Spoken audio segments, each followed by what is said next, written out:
Turkish President Recep Tayyip Erdoğan arrived in war-torn Somalia on January 25 amid tight security, a rare visit by a foreign leader to the war-torn nation.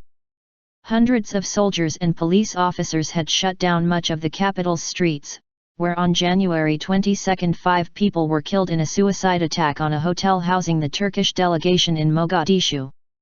Somalia's al-Qaeda-affiliated Shabab rebels who are fighting to overthrow the country's internationally backed government said they carried out the bombing, the latest in a string of attacks by the group against high-profile targets in Mogadishu.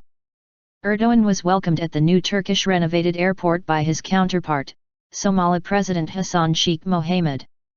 Turkey is a major investor in Somalia, including carrying out a series of major construction projects in a city left devastated by over 2 decades of war, and now undergoing a major building boom.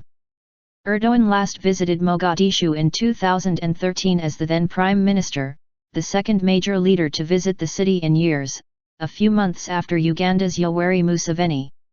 He remains one of the most high-profile visitors to Mogadishu.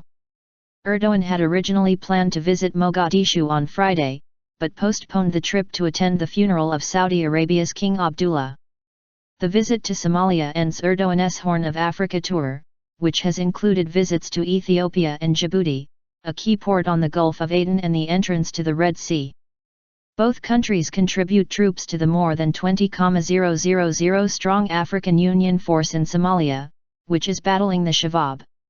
Shabab fighters have in the past 3 years lost swathes of territory and towns to the O Force and Somali government troops, and their leader was killed in a U.S. airstrike in September.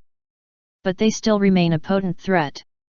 Security remains a major concern in Somalia, with the government due to hold a referendum on a new constitution next year ahead of general elections in 2016.